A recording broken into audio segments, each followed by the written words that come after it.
Nous appelons l'ensemble des citoyens français, salariés, intérimaires, fonctionnaires, artisans, commerçants, chefs d'entreprise, agriculteurs, chômeurs, retraités, professions libérales, étudiants, lycéens, artistes, intellectuels, à se mobiliser pour construire à compter du 5 février 2019 la grève générale illimitée. Déjà, vous m'avez rendu la fierté d'être français. La stratégie de communication du gouvernement, c'était que surtout le mouvement ne passe pas 2018. C'est ça qui avait été décidé. Ils ont mis en scène les violences. Ensuite, ils ont pris des faits divers, un homophobe, un antisémite, pour essayer de décourager les gens. Ensuite, ils nous ont expliqué avec les annonces Macron que c'était le grand virage social et que ça y est, la politique allait bénéficier à nous tous ici. Et puis ensuite, ils se sont basés sur les fêtes de Noël pour nous dire, vous voyez, le mouvement s'essouffle. Et puis même, ils en parlaient au passé pour nous dire que c'était terminé. Malheureusement pour eux, depuis le mois de janvier 2019, tout a été relancé.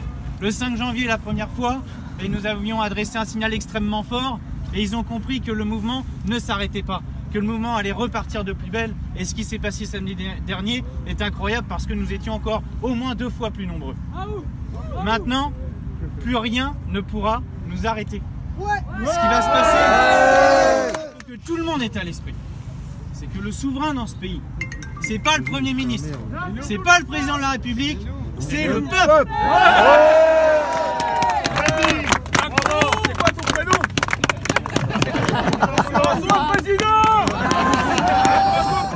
Vous estimez que les Gilets jaunes, ils doivent basculer de l'autre côté et faire de la politique? Moi, je crois que la question, elle est très prématurée aujourd'hui. Je crois qu'en réalité, aujourd'hui, on est dans l'action avec l'idée d'obtenir des mesures concrètes pour améliorer la vie des gens de manière immédiate. Or, aller au Parlement européen, je ne vois pas bien l'intérêt puisque ce Parlement n'a aucun pouvoir pour légiférer et prendre des mesures concrètes. Donc vous dites que la question est prématurée, mais vous y répondez quand même déjà, c'est-à-dire que vous estimez quand même que c'est pas votre place? Je pense que la question de la structuration politique du mouvement se posera en temps voulu, c'est-à-dire je pense plutôt lors d'élections nationales qui pourront permettre effectivement d'impacter la vie des gens. Et je dis bien la question se posera. Oui, mais et pourtant, l'Europe, elle est quand même aussi au cœur des questions que vous posez, notamment au départ, parmi les revendications, la question des taxes écolo, la question de la transition. Tout cela, c'est des questions qui sont souvent, auxquelles les réponses sont souvent apportées au niveau européen. Ah mais vous avez tout à fait raison. Une grosse partie du problème aujourd'hui de notre politique, c'est le cadre européen qui nous contraint dans une politique économique d'austérité. Pour autant, c'est pas au Parlement, encore une fois, européen que ces choses-là se décident. Levavasseur, tête de liste. Comment est-ce que vous accueillez cette annonce? Oui, bonjour. Écoutez, je crois que c'est une grave erreur, cette liste Gilets jaunes aux élections européennes, parce qu'en réalité, le Parlement européen n'a strictement aucun pouvoir pour améliorer concrètement la vie des gens, si bien que cette initiative s'inscrit en contradiction totale avec les objectifs du mouvement des Gilets jaunes, qui entend obtenir des avancées concrètes et immédiates. Et puis ça constitue en outre un grave piège, en réalité, dans lequel tombent les personnes qui se présentent sur cette liste aux élections européennes, parce que nous savons fort bien que cette liste va affaiblir les partis d'opposition et renforcer au contraire le parti de la majorité. Donc quand vous avez une mobilisation sociale, une révolte qui conteste la politique menée par le pouvoir exécutif, il me semble qu'une manœuvre qui va venir le renforcer est une erreur stratégique fondamentale. Sur Twitter, Nicolas Dupont-Aignan évoque Bernard Tapie derrière cette liste. Est-ce que c'est vrai? Quelle place pourrait avoir selon vous l'ancien ministre de la Ville? Écoutez, ça, je n'en ai aucune idée. Je n'ai pas pour habitude de m'exprimer quand je n'ai pas de preuves et quand il n'y a pas de faits clairement établis. Ce que je peux ajouter sur cette initiative de liste aux européennes, c'est qu'elle est tout à fait antidémocratique, ce qui est un comble quand le mouvement des Gilets jaunes revendique le référendum d'initiative citoyenne. Il est quand même tout à fait singulier que certaines personnes qui prennent cette initiative, alors que la quasi-unanimité des Gilets jaunes est contre une liste Gilets jaunes aux européennes. On peut parler de division, alors, d'après ce que vous dites, au niveau des Gilets jaunes, entre d'un côté ceux qui souhaitent participer aux élections européennes et de l'autre côté ceux qui ne veulent pas, ceux qui préfèrent peut-être manifester le samedi, non? Alors, je ne crois pas qu'il y ait de division. En réalité, vous avez, comme je le disais, une quasi-unanimité des Gilets jaunes qui ne souhaitent pas de liste Gilets jaunes aux élections européennes, si bien que les personnes qui ont pris cette initiative, de fait, ne sont plus Gilets jaunes aujourd'hui, se sont exclus du mouvement et ne représentent plus qu'eux-mêmes, mais c'est certainement pas le mouvement des Gilets jaunes. Et est-ce qu'il y a un engouement chez vous en Seine-Maritime des Gilets jaunes pour les européennes? Non, absolument pas. Je reçois, moi, des messages, au contraire, à la suite du communiqué que j'ai établi aujourd'hui.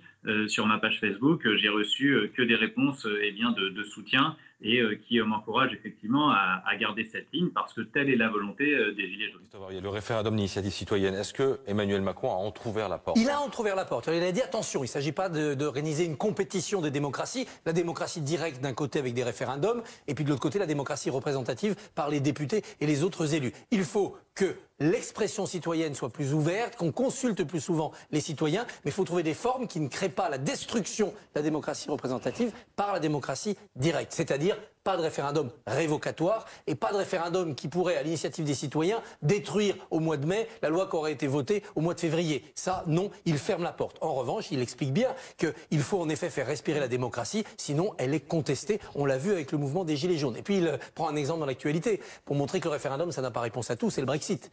Le Brexit, c'est un référendum et ce référendum emmène maintenant dans une impasse politique. Que préconisez-vous pour la suite du mouvement, du coup, dans ces conditions? Alors, je voudrais juste dire un mot du coup de la Allez-y, référendum citoyenne, parce qu'on a donc la confirmation de ce que le président de la République a d'ores et déjà verrouillé le débat, écarte ce qui constitue justement les revendications des Gilets jaunes, c'est le référendum révocatoire, c'est la possibilité pour le peuple... Révocatoire, c'est pas tous les Gilets jaunes, c'est l'extrême gauche. C'est Mélenchon, l'extrême gauche. Il y a des Gilets jaunes qui disent non, il faut des référendums d'initiative citoyenne, mais pas forcément... Ah si, le référendum d'initiative citoyenne, dans l'esprit de tous les Gilets jaunes, il est très clair, il est composé de 4 types de référendums, oui. C'est le référendum constituant, voilà. Le référendum pour proposer une loi, le référendum pour pouvoir en abroger une et le référendum révocatoire. Ce sont les 4 types de référendums. Le deuxième sera sans doute accepté, le premier il existe déjà, c'est l'article 89, l'article 11, on peut les moderniser. Il n'y a aucun référendum qui soit uniquement à l'initiative du peuple.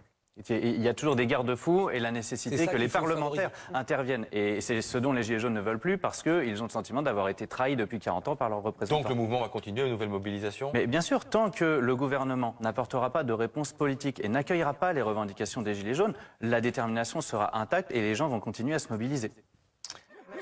Alors, racontez-nous votre proposition. Vous, ça concerne le SMIC.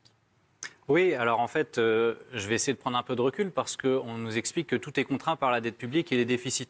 Oui. En fait, nous sommes depuis des années dans un paradoxe. Chaque année, la richesse que nous produisons dans notre pays augmente, puisque nous avons de la croissance. Certes faible, mais elle augmente. Les impôts, eux, pour la classe moyenne, ne baissent jamais. Ils ont plutôt même une petite tendance à augmenter d'année en année. Et nous sommes donc toujours en déficit. Mais où va l'argent? Où va l'argent de l'État, qui est collecté par l'État aujourd'hui? Alors, moi, je vais vous donner des chiffres. Les dispositifs fiscaux qui ont été adoptés par le quinquennat Macron, c'est la réforme de l'ISF, la flat tax, l'exit tax et le CICE, ça coûte 30 milliards par an. Les intérêts de la dette publique, c'est 40 milliards par an. L'évasion fiscale, c'est 80 à 100 milliards par an. C'est-à-dire qu'on est à 150 ou 170 milliards par an. Vous savez quel est le budget de recettes de l'État? C'est 240 milliards. Ça veut dire ce qui va dans la poche des 1, voire des 0,1% les plus riches, c'est quasiment 3/4 du budget des recettes de l'État. On en est là aujourd'hui. D'accord, vous êtes une classe moyenne. Hein, oui, bien sûr. Voilà. Je fais partie effectivement de la classe moyenne, peut-être même CSP+. Voilà, c'est ça. Mais effectivement, les gens en ont ras-le-bol de supporter sur leurs épaules tout le poids de l'impôt pour constater quoi? Contrepartie, tous les services publics du pays sont en train de s'effondrer. Et on est en train de parler de la santé, de la justice, de l'éducation et de la police. Donc il faut absolument que l'argent qui est collecté par l'État servent les services publics et servent les gens en général. J'ai 2 propositions. La première, c'est sur l'évasion fiscale. Elle est très simple. Nous avons fait les peines planchers pour les délinquants et notamment les délinquants des cités. Faisons les peines planchers pour les fraudeurs fiscaux. Qu'ils sachent que s'ils sont pris la main dans le pot de confiture, l'issue, ce sera la peine de prison. Et donc pour ça, il faut fixer au moins 3 ans parce que jusqu'à 2 ans, c'est aménageable. Première proposition. Alors, oui, il a raison. C'est quoi pour vous le fraudeur fiscal? Vous avez une distinction à opérer entre l'optimisation fiscale et la fraude fiscale. Sauf que vous avez aujourd'hui des dispositifs qui contournent allègrement la loi. Vous avez par exemple des sociétés... Les gros, exactement. Les gros, ils montent des sociétés offshore dans les paradis fiscaux, etc. Donc ça, c'est de la fraude. Peine de prison. Ça, c'est de la fraude. Les sociétés offshore, tout ça, bien sûr. Oui. Exactement. Donc pour vous, ça, ce serait peine de prison. Quand vous avez un SDF qui pique un paquet de gâteaux ou une banane dans un supermarché, il prend une peine de prison.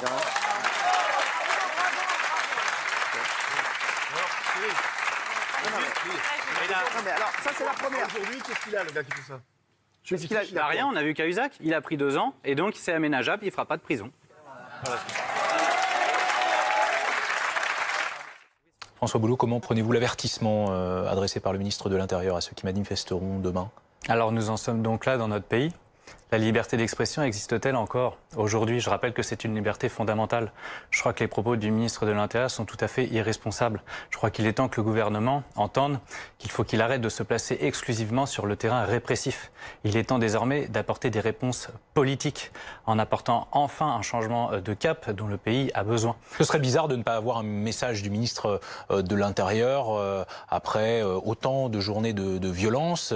Et quelle violence, hein. Il y a une montée de la radicalisation chez certains gilets jaunes, vous le notez comme moi. Oui, à qui la faute?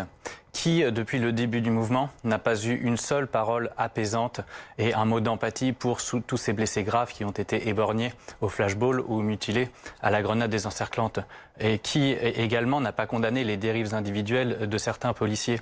Qui n'a pas non plus, eh bien, comment dirais-je, indiqué et qui a prononcé les mots, pardon, sur la foule haineuse et sur les agitateurs. Je crois que le gouvernement et le président de la République n'ont cessé de jeter de l'huile sur le feu, alimentant le climat de colère aujourd'hui que nous connaissons dans notre pays, alimentant le climat de tension. Comme je vous le disais, cessons de se situer sur le terrain répressif. Il faut apporter un changement de cap politique. Aujourd'hui, les revendications des Gilets jaunes, elles sont particulièrement claires et il est donc temps que le président de la République et le gouvernement les entendent enfin. À propos des mots, quels sont ceux que vous employez à propos de certains Gilets jaunes qui s'en prennent samedi après samedi aux forces de l'ordre? On a vu, il n'y avait pas que lui, hein, mais cet ex-boxeur qui s'en est pris à des forces de l'ordre de manière extrêmement violente la semaine dernière sur la passerelle Senghor à Paris. Moi, je déplore toutes les violences. Mais encore une fois, vous avez un gouvernement qui ne cesse d'alimenter le climat de tension. Il y a toujours un oui, je condamne, mais. Il y a toujours un mais dans votre propos. Oui, bien sûr, parce qu'il faut toujours remonter à l'origine du mal. Qui sont les provocateurs de toute violence? Pourquoi? Mais ça voudrait dire que ces violences sont excusables? Non, je ne parle pas d'excuser, je parle de comprendre. Vous savez, Spinoza disait « ni rire, ni pleurer, ni haïr, mais comprendre ». Et il faut comprendre aujourd'hui, regarder en face pourquoi nous avons de la violence dans notre pays. Nous en avons parce que... Eh bien, donc certaines violences sont compréhensibles. Il faut les comprendre, il faut les regarder en face sans les excuser. Je crois que c'est notamment le sens de la cagnotte qui avait été fait pour Christophe Détinger. Les gens n'excusent pas la violence à l'égard d'un policier.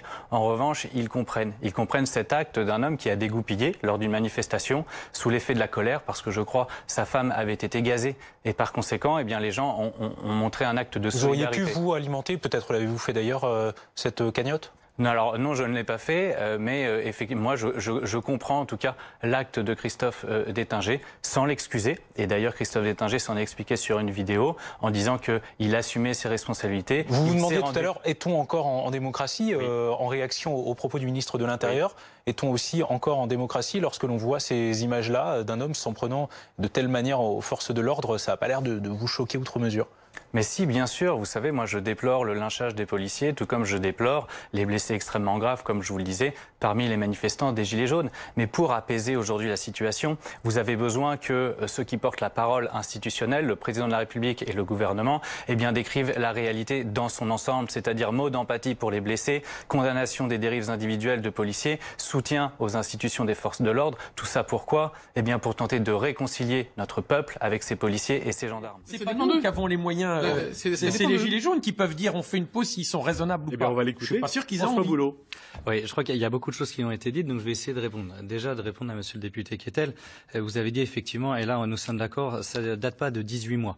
Ça fait 40 ans que la politique qui est menée est catastrophique, mais je dirais que vous, la majorité En Marche, a réussi la prouesse de faire pire qu'avant. Oui, d'accord. Okay. Pour ce qui concerne le dialogue, je veux dire, j'entends bien la petite musique du gouvernement qui consisterait à dire qu'il ne voudrait que dialoguer avec les Gilets jaunes, mais que malheureusement il n'y a pas de représentants et donc que le dialogue serait impossible. Sauf que, en réalité, il faut quand même bien avouer que le dialogue à la matraque ou au flashball a rarement été réussi. Parce que si publiquement le gouvernement dit qu'il veut dialoguer, moi je suis sur le terrain avec les Gilets jaunes et je peux vous dire que les ordres sont donnés aux préfets et aux forces de l'ordre pour aller déloger, frapper et gazer les manifestants. Et vous avez eu le nombre de blessés extraordinaires qu'il y a eu, blessés graves. Et non, je ne confonds rien du tout. Et le président de la République n'a d'ailleurs pas eu un mot. S'il voulait un mot pour tous ces blessés. S'il voulait voulait apaiser, je pense qu'effectivement, il aurait fallu au moins avoir un mot d'empathie. La démonstration en est faite par un chiffre extrêmement éloquent. L'information vient du journal Challenge, qui n'est pas tout à fait le journal le plus communiste, qui nous indique qu'en 1996, les 500 familles les plus fortunées de France comptaient pour 6,7% dans le PIB français. En 2017, on est passé à 25%. Et en 2018, nous sommes passés à 30%. Je crois que la question qui se pose est celle de savoir si ces 500 familles les plus fortunées de France étaient malheureuses en 1996. Je crois que dans la nécessité d'une nouvelle répartition des richesses, c'est également la nécessité d'opérer la transition écologique qui est absolument impérieuse et urgente aujourd'hui. Et nous ne ferons pas la transition écologique sans une nouvelle répartition des richesses. Parce qu'en réalité, depuis 40 ans, on nous a expliqué que la richesse était constituée par un gâteau. Et que la seule manière de pouvoir améliorer la vie des gens était d'augmenter le gâteau. On nous expliquait qu'on ne pouvait pas changer la clé de répartition du gâteau. Donc vous aviez des très très riches qui prenaient caricaturalement la moitié du gâteau et puis tous les autres qui se partageaient le reste de la part. Aujourd'hui, nous savons, compte tenu des contraintes écologiques et des ressources de la planète, que nous ne pouvons plus nous permettre d'augmenter le gâteau parce que nos ressources sont finies et nous consommons d'ailleurs bien plus aujourd'hui que ce que la Terre n'est capable de reproduire. Si bien que la seule manière d'opérer la transition écologique aujourd'hui, qui soit soutenable, c'est de changer la clé de répartition des richesses et nous ne pourrons donc pas opérer la transition écologique sans modifier cette clé de répartition. Je crois que chacun aujourd'hui qui se sent soutien du mouvement des Gilets jaunes doit effectivement se mobiliser parce que nous sommes à un moment crucial. Il est temps aujourd'hui de se mobiliser et de faire des sacrifices pour un avenir meilleur demain. Et plus nous serons nombreux dans la rue, et moins la mobilisation aura besoin de durer. Parce que si nous avons un mouvement de grande ampleur demain, le pouvoir exécutif sera obligé de céder. Et enfin, nous allons pouvoir retrouver la maîtrise de nos vies.